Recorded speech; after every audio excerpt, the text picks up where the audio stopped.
오늘 저는요 열왕기상 19장 1절에서 8절에 있는 말씀 가지고 광야에서 새길을 찾다 이런 제목으로 하나님의 은혜를 함께 나누고자 합니다.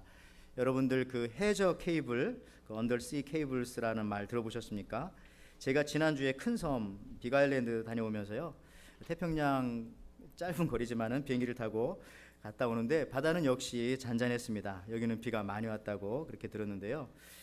근데 그 바닷속에 보이지 않게 케이블들이, 해저 케이블들이 묻혀져 있습니다.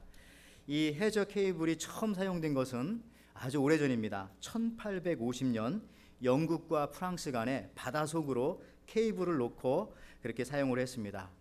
우리 조국인 대한민국도요 상당히 오래전부터 이 해저 케이블을 사용했는데 1884년 일본의 주선으로 덴마크 북부 전신회사에서 시작해 그 사업으로 부산에서부터 나가사키까지 바닷속으로 그런 케이블을 묻어서 사용을 했습니다. 지금은요 지도에서 보시는 것처럼 남극을 제외한 각 대륙 간의 수많은 전선 케이블들이 저렇게 바다 밑에 수없이 많이 깔려 있습니다.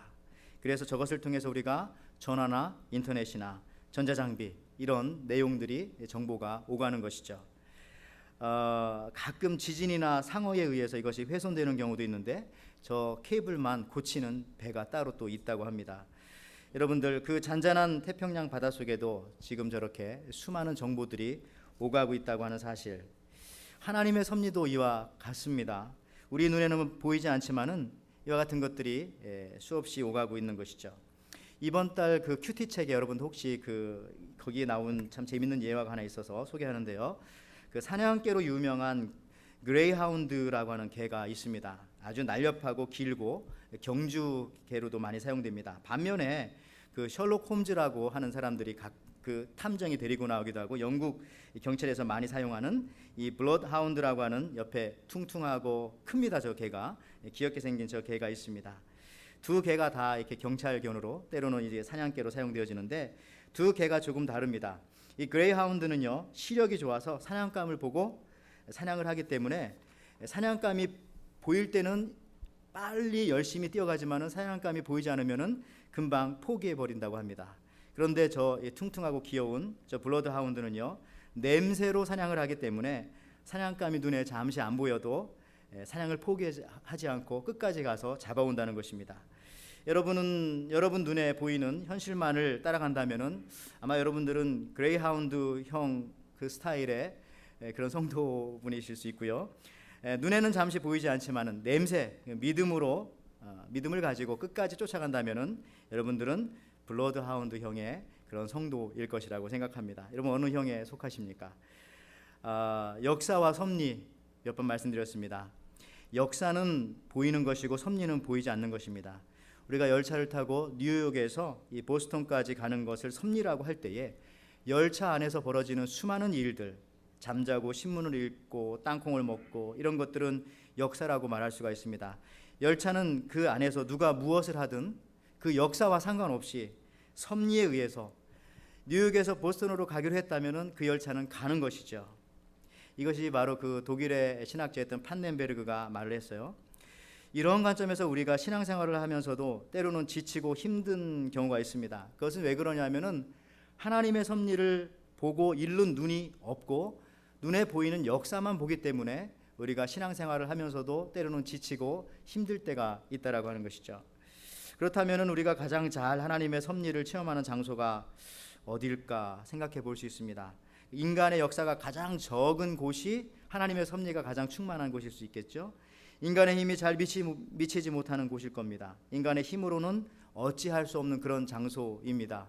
그곳이 어딜까? 인간의 나약함과 무능력함이 가장 잘 나타나는 그곳이 바로 광야입니다. 장소적으로도 광야가 있고 여러분 시간적으로도 연령, 나이에 따라서도 광야의 시간이 있을 겁니다. 광야는 하나님을 만나기 가장 쉬운 곳입니다. 그래서 광야는 하나님을 만나는 곳이다. 오늘 본문 4절 말씀 보시면은 열왕기상 19장 4절에 엘리야가 스스로 광야로 들어가 하루길쯤 가서 한 로뎀나무 아래서 앉아서 자기가 죽기를 원하여 이르되 하나님이여 넉넉하오니 지금 내 생명을 거두시옵소서 나는 내 조상들보다 낫지 못하니이다 하고. 자, 오늘 엘리야는요 이 개역 한글에 보면은 스스로 광야로 들어갔다 이렇게 나옵니다. 알아서 들어갔다는 겁니다. 그러면은 왜 엘리야가 이렇게 광야로 들어갔을까요? 요즘 우리들이 걱정하는 것이 있습니다. 그것은 우리의 삶이 혹시 광야처럼 바뀌면 어떻게 하나. 지금은 좀 풍족하고 평안한데 나중에 광야 같은 그런 데 인생이 되면 어떻게 할까? 여러분, 그 걱정할 필요가 없습니다. 그런 말 있잖아요.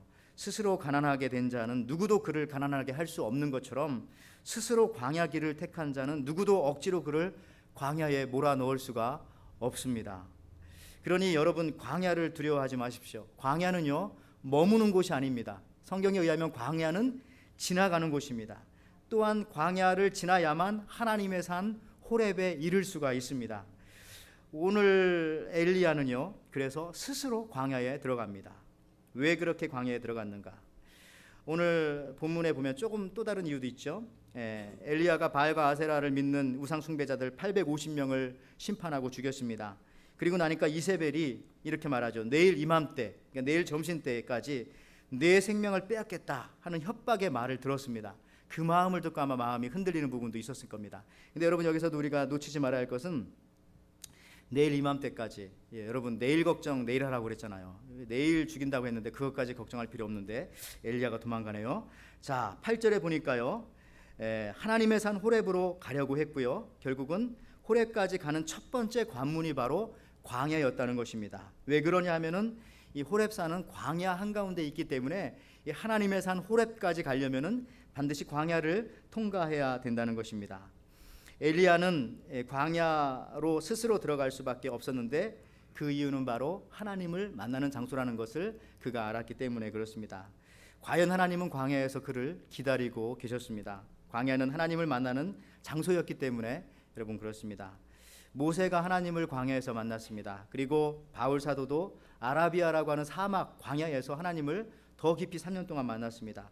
빌립은요, 사도행전에 보면은 광야에 가서 전도를 했습니다. 그러니까 여러분들, 전도도요, 사실은 푸른 초장에 가서 하는 게 전도가 아닙니다.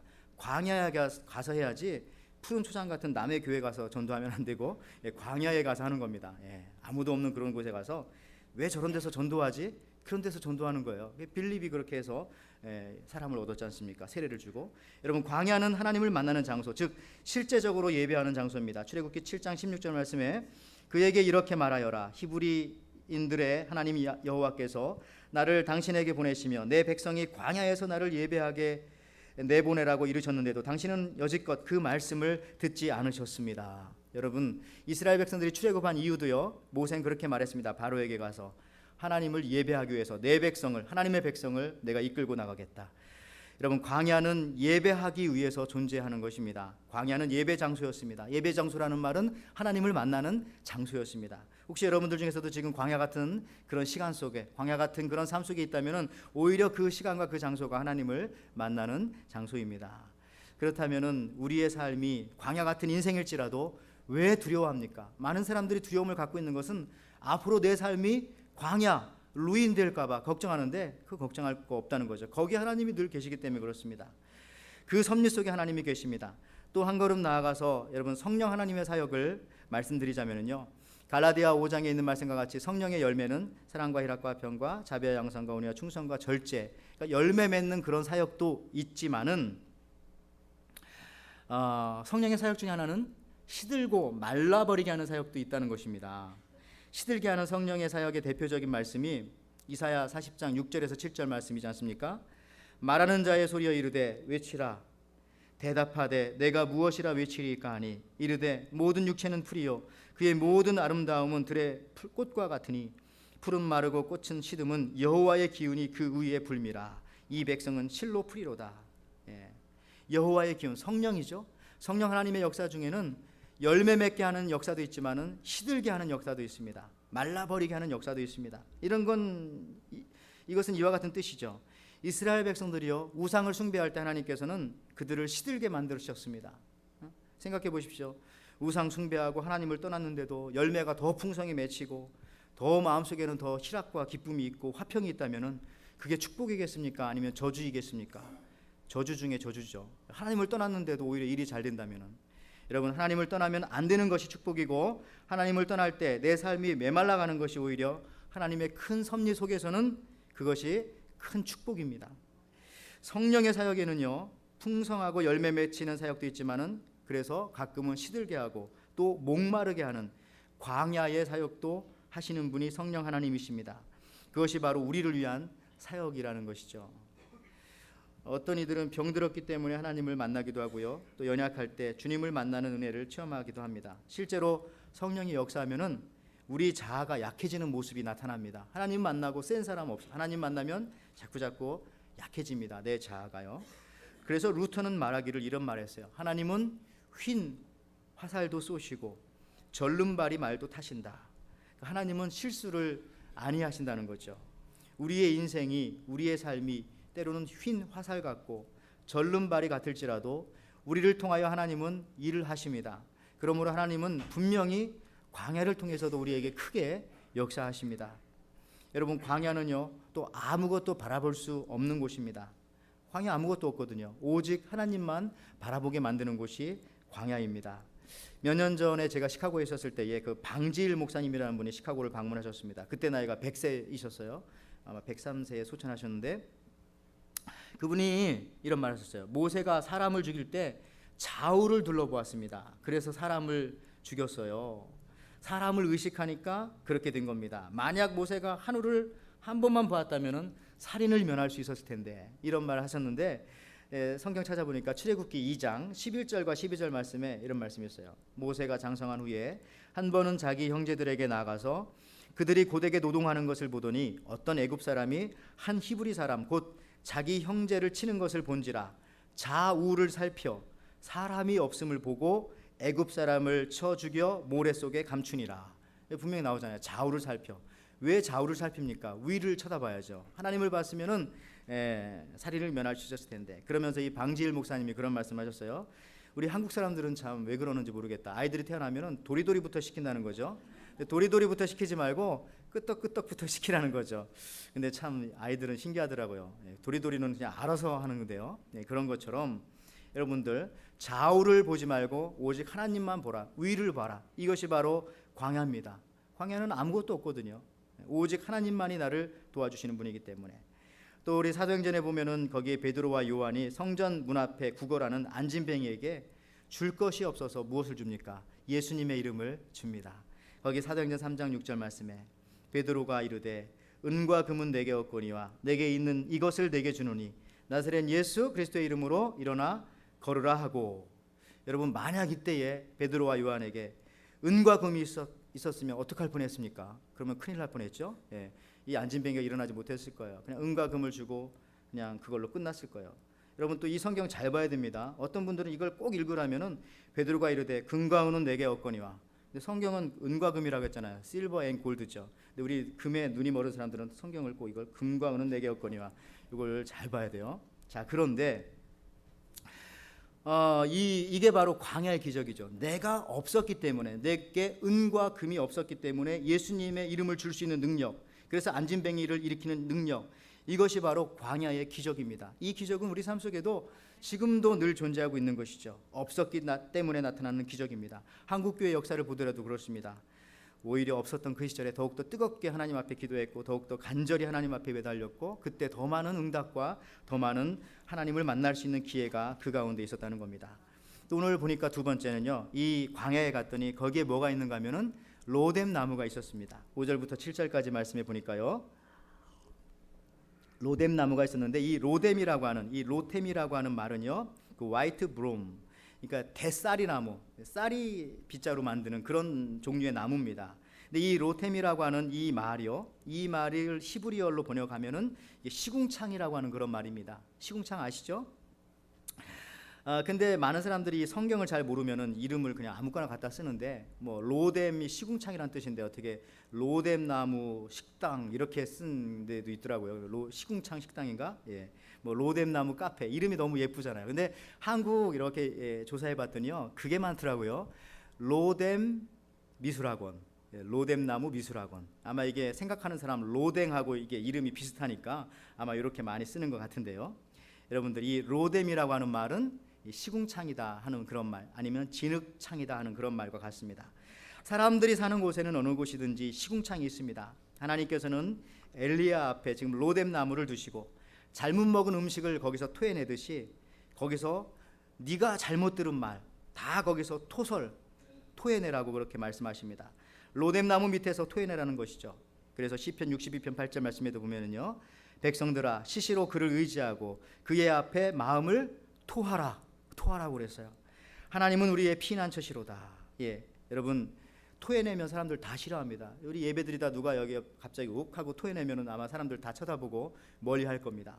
또 뭐 한국에 가면 그렇다면서요. 그 현란한 밤거리 지나고 새벽녘에 이렇게 가다 보면, 새벽 예배 드리러 가다 보면 사람들이 그렇게 길거리에다가 많이 이렇게 술 드신 분들이 토를 많이 했다고 하는데, 어쨌든 사람들이 토하는 것은 우리가 좋아하잖아요. 예, 더럽잖아요. 그런데 여러분들, 우리 자식들이 토하면 부모님들이 어떡합니까? 어우 더러워 이렇게 하지 않고 제일 먼저 달려가 가지고 등을 쓰다듬어주고 더 많이 토하라고 이렇게 얘기하죠. 네가 뭐 잘못 먹었나 보다. 저도 그런 경험 많이 하는데, 여러분 그렇습니다. 이 시궁창, 이 로뎀나무 앞에 나와서 엘리야에게 그렇게 말하는 거죠. 네가 잘못 들은 거, 네 마음에 있는 모든 것들을 다 토해내거라. 찬송가 539장에도 그런 찬양이 있잖아요. 너 예수께 조용히 나가 내 마음을 쏟아 놓으라. 이거 영어로 보면 pour out, throw out, 토해내라는 겁니다. 하나님 앞에 나가 모든 것을 토해내라. 근데 이 찬송가 끝부분에 어떻게 나옵니까? 늘 은밀히 보시는 주님 큰 은혜를 베푸시리. 사람들한테 토해내면 사람들은 다 싫다고 도망가지만, 하나님 앞에 토해내면은, 토설하면은 오히려 하나님은 그런 사람에게 더 큰 은혜를 베푸신다.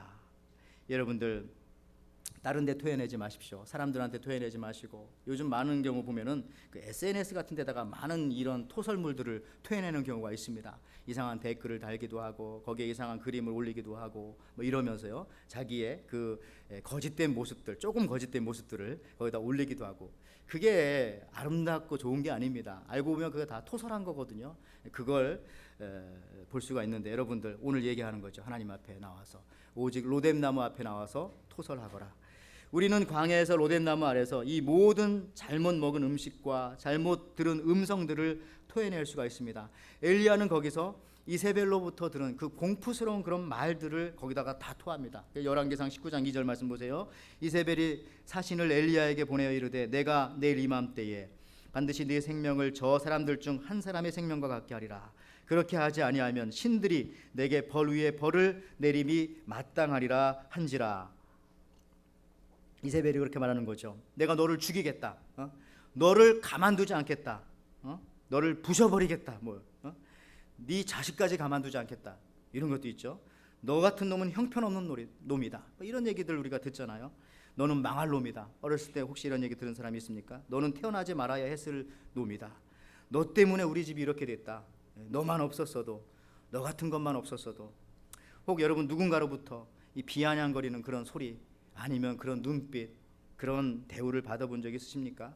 아니면 온갖 저주와 온갖 욕설, 유언 비어, 아니면 인터넷에 올라왔었던 여러분들에게 이유 없는 그런 근거 없는 댓글로 인한 그런 어떤 상처들 등등등등, 이런 모든 것들을 다 로뎀나무 아래 나와서 토해버리라는 것이죠. 토해버리라는 것이죠. 주님께 죽기를 구하여 주님께, 그래서 엘리야는 토설을 했습니다. 요셉을 보십시오. 요셉도 마찬가지입니다. 요셉도요, 자기의 과거의 모든 아픈 상처들을 하나님 앞에 다 토해고 내니까, 울며 토해내니까 그가 이렇게 고백하잖아요. 나를 이집트에 보내신 것은 형들이 나를 팔아서 내가 여기 온 것이 아닙니다. 하나님께서 나를 먼저 보내신 것입니다. 보디발과 감옥이라는 광야를 통해서 하나님을 깊이 만났고 모든 쓴 과거를 토해내고 새롭게 인생을 재해석합니다. 광야에는 로뎀나무가 있고 거기에 모든 것을 다 토해내는 곳이 바로 이 광야라는 것이죠. 여러분 다윗을 보십시오. 다윗도요, 하나님 앞에 많은 것을 토해냈어요. 잘못 받았던 상처, 잘못 들었던 말들, 그런 것들, 항상 그런 것이 우리를 걸림돌이 되고 우리를 나가지 못하게 하거든요. 신앙 성장을 못하게 하거든요. 심지어 다윗은 이런 사람입니다. 시편 27편 10절에 보니까 내 부모는 나를 버렸으나 여호와는 나를 영접하시리라. 여러분 다윗은요, 어떤 사람이에요? 부모가 나를 버렸다, 이걸 체험했던 사람입니다. 이게 마음에 안 와닿죠, 여러분들? 내 부모는 나를 버렸으나, 이렇게 한번 해석하면 금방 마음에 와닿을 거요. 내가 미국에 15년 살았더니 20년 살았더니 부모님이 나에게는 재산 상속을 하나도 안 해준대. 그러면은 그때 마음이 와닿을 거요. 여러분 이런 것처럼 다윗은 이런 사람입니다. 그런 것들도 다 토해내는 거죠. 다 토해내. 그래서 나중에 이 다윗이요 부모님 초청합니다. 그래가지고 아둘람 굴에서 같이 다시 화해하는 그런 시간도 나오는데요.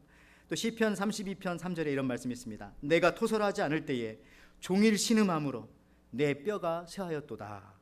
내가 토설치 아니할 때에 이 속에 잘못 들은 말, 잘못 들은 상처가 가득하기 때문에 그거 가지고 신음한다는 거죠. 그러니까 어떤 현상이 나타납니까? 뼈가 아프게, 뼛속까지 아파진다는 거죠. 여러분, 근데 또 한 가지 중요한 거 있습니다. 하나님 앞에 나와서 토설하는 그런 것들, 남이 토설하는 것들을요 조사하지 마십시오. 저 사람 뭘 토하는가 한번 보자. 남이 토한 것들 헤쳐보는 사람 없잖아요. 개들이나 그렇게 하지. 우리는 그냥 하나님 앞에 나와서 네 마음을 쏟아놓으라. 그냥 그렇게 토설하는 겁니다. 그렇게 되면은 우리의 뼈가 강건해지고 우리의 삶이 건강해진다는 것이죠. 하나님은 로뎀나무 밑에서 엘리야를 만져주십니다. 다 토하고 나니까 하나님이 어루만지십니다. 우리는 광야에서 하나님의 손길을 더욱더 체험하게 되는 것이죠. 여러분들 왕복을 입고 또 예복을 입고 군복을 입고 있으면은 하나님의 어루만지심의 손길이 잘 느껴지지 않습니다. 그저 광야에서 얇은 옷, 다 떨어진 옷 이런 걸 입고 있을 때 하나님께서 살짝만 만져줘도 하나님의 손길이 느껴진다는 거죠. 그렇기 때문에 광야에서 우리가 하나님의 손길을 더 부드럽게, 더 확실하게 느낄 수 있는 것입니다. 근데 중요한 것은요, 이 광야, 이 로뎀이 종착지가 아니라는 사실입니다. 여러분, 최종 종착지는 어디냐면은 하나님의 산 호렙입니다. 오늘 본문 열왕기상 19장 8절 말씀에 보니까 이에 일어나 먹고 마시고 그 음식물의 힘을 의지하여 40주 40야를 가서 하나님의 산 호렙에 이르니라. 여러분, 이 하나님의 산, 이 광야는요, 하나님의 산 호렙이 광야에 있었으니까 하나님의 말씀의 산입니다. 이 호렙산은 하나님의 말씀의 산. 왜? 모세가 하나님의 언약을 받은 산이 바로 이 호렙산이기 때문에 그렇습니다.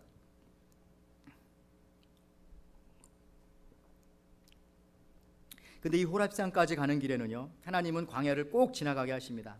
그 이유가 무엇이냐 하면은 인생의 후반전에 하나님께서 새로운 소명을 주시기 위함입니다. 그래서 7절 말씀에 내가 아직 가야 할 길이 있다. 이 세번역 성경으로요, 제가 열왕기상 오늘 본문 19장 7절 말씀을 다시 한번 읽어보겠습니다. 주님의 천사가 두 번째 와서 그를 깨우며 말하였다. 일어나 먹어라. 갈 길이 아직도 많이 남았다. 갈 길이 아직도 많이 남았다. 내게 아직 갈 길이 많이 남았다. 아직 너에게 소명이 남아있다. 진짜 중요한 소명이 아직 남아있다는 겁니다. 여러분들 중에 혹시 은퇴 준비하고 계신 분들 계십니까? 아니면 은퇴하신 분들 계십니까? 하나님 그런 분들한테 갈 길이 아직 많이 남았다. 내게 아직 갈 길이 많았다. 나와 함께 할 일들이 아직도 많이 남아있다. 그렇게 말씀하시는 거예요. 여러분, 850명의 바알과 아세라를 섬기는 우상 숭배자들을 다 죽이고 이제 나의 사역은 여기서 끝났구나. 무대에서 내려오는 허탈한 배우와 같은 그런 느낌에 빠져있던 엘리야에게 하나님께서는 광야에서 더 큰 소명을 주십니다. 하나님께서는 아직 내게 더 큰 소명이 남아있다. 내게 아직 갈 길이 많이 남았다. 그리고 그것은 호렙산에 가는 것이고, 그리고 그곳에 가서 엘리야는 하나님으로부터 더 큰 소명을 받고 인생의 가장 중요한 후반전을 살아가게 됩니다. 그것이 무엇일까요? 여러분, 저는 이제 목사가 되었어요. 어떤 분들은 장로님이 되셨습니다. 어떤 분들은 권사님이 되셨습니다. 어떤 분들은 사업을 잘 일구어서 사장님, 회장님이 되셨습니다. 교수님이 되셨습니다.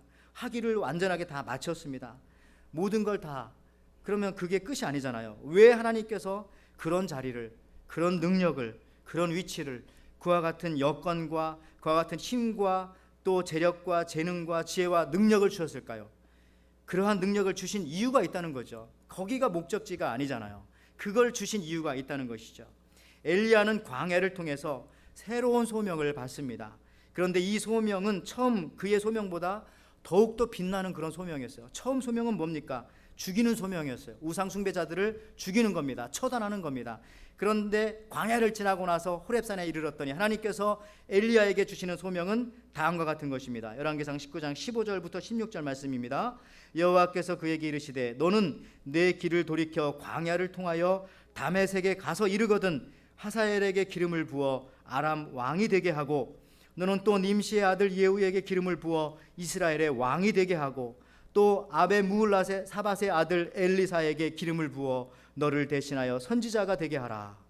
무슨 사명을 주셨습니까? 아람 왕을 세우는 사명, 엘리사를 세우는 사명, 이스라엘의 왕 예후를 세우는 사명을 주셨습니다. 즉 사람을 세우는 소명을 주셨어요. 처음에는 죽이는 소명을 주셨는데 광야를 통과하고 나니까 이제 사람을 세우고 살리는 소명을 주셨습니다. 오늘 주일 예배 나오신 성도 여러분, 여러분이 이 자리에까지 오시는 데는 수많은 영적 싸움이 있었을 것이라고 저는 생각합니다. 주일을 지킨다는 것이 쉬운 일이 아니죠. 저도 휴가 가가지고요, 그 예배 드리러 가는데 2시간 걸리더라고요. 예배 드리고 오는데 또 2시간 걸리고. 근데 여러분들 생각했어요. 멀리서 오시는 분들 얼마나 힘들까. 그리고 많은 유혹과 사람들의 약속, 그리고 갑자기 생기는 일 등등 이런 것들을 다 뿌리쳐야 되잖아요. 예배 자리에 나오는 것이 어떻게 보면은 전투하듯이 나왔다. 저는 그렇게도 생각을 합니다. 그런데 그게 전부가 아니라 그 다음이 중요합니다. 이제부터 중요한 소명을 받는 시간입니다. 그것이 무엇이죠? 바로 사람을 세우는 소명입니다. 나를 통하여 사람을 세우는 겁니다. 나를 통하여 사람을 살리는 겁니다. 나를 통하여 하나님의 사람을, 나와 같은 사람을 만드는 겁니다. 제가 설교하는 이유도 사람을 세우기 위한 것입니다. 성가대가 성가를 하는 이유도 그 성가를 듣고 어떤 한 사람을 세우는 것이죠. 찬양팀도 마찬가지입니다. 모든 봉사하는 것도, 교회의 모든 일들은 사람을 세우기 위해 하는 일들이라는 것이죠. 여러분, 미국의 1966년, 좀 오래됐네요, 국방 연례 보고서에 따르면요, 아주 흥미있는 내용이 거기 있습니다. 신형 항공모함을 만드는 데 걸리는 시간은 9년 정도 걸린다고 합니다. 그리고 신형 전투기를 개발하는 시간은 10년 정도 걸린다고 합니다. 그런데 중대 선임 하사를 양성하는 데는 17년, 대대장을 양성하는 데는 18년, 대대 주임 상사를 양성하는 데는 22년, 기갑 사단장을 양성하는 데는 28년이 걸렸다라고 그렇게 보고하고 있습니다. 그러니까 항공모함을 만드는 것보다, 전투기를 만드는 것보다 사람 하나 세우는 것이 몇 배 더 시간이 걸리고 더 중요한 일이고 더 소중한 일이라는 것이죠. 교회 하나 크게 짓는 것보다 한 사람을 제대로 세워놓는 것이 더 중요하다는 것이죠. 여러분, 복음은 사람의 발길을 통해서 그래서 전달되어져야 된다라고 성경은 말하고 있어요. 로마서 10장 15절 말씀 보십시오. 보냄을 받지 아니하면 어찌 전파하리요? 기록된 바 아름답도다. 좋은 소식을 전하는 자들의 입이여라고 하지 않고 발이여 함과 같으니라. 아니, 소식은 입으로 전하는데 여기 보니까 발로 전한다고 했어요. 이것은 무슨 얘기입니까? 발로 찾아가서 그 사람을 세우라는 것이죠. 발로 찾아가서 그 사람을 어루만지고 사람을 세우라는 것이죠. 인터넷 방송이나 컴퓨터 방송 매체 중요하지만 사실은 직접 찾아가서 사람을 세우는 것이 바로 복음을 전하는 최고의 방법입니다. 여러분, 제자들을 계속 키웠던 사람은 지금도 존재합니다. 대표적인 사람을 항상 두 사람을 비교하는데요, 그 감리교의 창시자였던 존 웨슬리는 제자를 키우고 책을 많이 썼어요. 근데 동시대에 이 위필드라고 하는, 조지 위필드라고 하는 분이 계셨습니다. 이분은요, 그 당시에 존 웨슬레보다 훨씬 더 유명했던 사람입니다. 그리고 존 웨슬레가 설교를 하면 사람들이 많이 모이지 않았는데 이 위필드가 설교를 하면 사람들이 많이 모였어요. 심지어 그 옛날인데도 불구하고 마이크가 없던 시절에 3만 명이 모이는 그런 집회들도 있었다는 것이죠. 그리고 이 위필드의 설교를 들으면 사람들이 가슴을 찢고 옷을 찢고 회개하고 돌아오는 역사가 많이 있었다고 합니다. 그런데 중요한 것은요, 그분은 설교만 했지 별로 책을 쓰지도 않고 제자를 만들지 않았어요. 사람을 세우지 않았습니다. 근데 반대로 존 웨슬레는 책도 많이 썼지만은 제자들을 많이 세웠어요. 그러니까 지금 우리가 존 웨슬레는 잘 알고 있죠.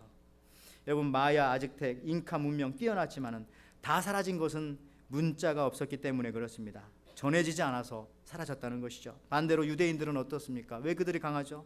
그들은 후손들에게 계속 말씀을 전했습니다. 토라를 전했어요. 다음 세대의 인물을 말씀을 전함으로 만들어 갔다는 거죠. 사람을 계속 세워 갔다는 것입니다. 여러분, 그러나 혼자 잘 나가던 사람은 지금 아무도 없습니다. 여러분, 기독교는요, 그래서 철저하게 사람을 세우는 종교입니다. 제자를 세우지 못하면 망하는 것이 기독교입니다. 사람이 세워지지 않으면 망하는 것이 기독교입니다. 그 사명이 여기 있는 여러분들에게 지금 하나님께서 주시는 사명이죠. 저도 사람을 세워야 되겠지만 여러분들도 나가셔서 나와 같은 사람을 세워야 한다는 거죠. 여러분, 주위를 둘러보세요. 주위를 둘러보시면 여기 이 자리에 나 때문에 예배 드리러 온 사람이 누가 있는가? 나 때문에 예수님을 믿는 사람들이 지금 옆에 있는가? 한번 둘러보세요. 둘러보기 싫습니까? 그럼 저를 보세요. 자, 예수님도 3년 동안 사람 세우는 일에 집중하셨어요. 그죠? 다른 거 다, 그리고 난 다음에 다 이루었다 말씀하셨어요. 무엇을 다 이루었다는 겁니까? 사람 세우는 걸 다 이루었다. 12명, 정확히 11명을 세우셨죠. 그리고 그들을 통해서 지금도 우리가 복음의 복음을 계속해서 전해 듣고 있습니다. 주님께서는 기적도 일으켰습니다. 말씀도 하셨습니다. 근데 그 모든 것이 다 제자를 세우기 위한, 사람을 세우기 위한 하나님의, 주님의 역사이셨다는 것이죠. 이제 말씀을 마칩니다. 여러분, 지치고 힘들 때 오히려 광야를 피하지 마시고 광야로 가십시오. 그곳에서 여러분의 더 깊은 소명의 길을 찾을 수가 있습니다. 광야, 그곳은 나의 힘이 있는 곳이 아니라 하나님의 힘만이 필요한 곳입니다. 거기서 예배를 하십시오. 거기 로뎀나무 아래서 여러분의 과거의 모든 아픔과 상처와 들었던 나쁜 기억들, 말들, 이런 것들을 토하고 설사, 더러운 말, 토설하라는 것입니다. 그리고 거기서 하나님의 인도와 위로하심과 만지심과 먹여주심을 여러분들 체험하시기 바랍니다. 그리고 거기서 더 큰 소명을 받아서 다시 더 크게 여러분 시작하십시오. 사람을 세우는 것이 소명입니다. 그러기 위해서는 여러분 광야로 가는 것을 두려워하지 마십시오. 하나님께서 내 앞에 광야 같은 인생을 허락하시는 이유를 오히려 깨닫게 해달라고 여러분 기도하시고 요청하십시오. 이 사실을 깨닫게 될 때 광야에 대한 두려움은 여러분들에게서 사라질 것이고 오히려 더 큰 소명을 받아 그동안 해왔던 것보다 더 큰 사역, 사명, 사람 세우는 일, 나를 통해서 더 많은 사람이 주님 앞에 돌아가게 하는 그런 귀한 사역들을 감당할 줄을 믿습니다. 그렇게 되어지는 주의 귀한 종들 되시기를 주님의 이름으로 축원을 드립니다. 아멘.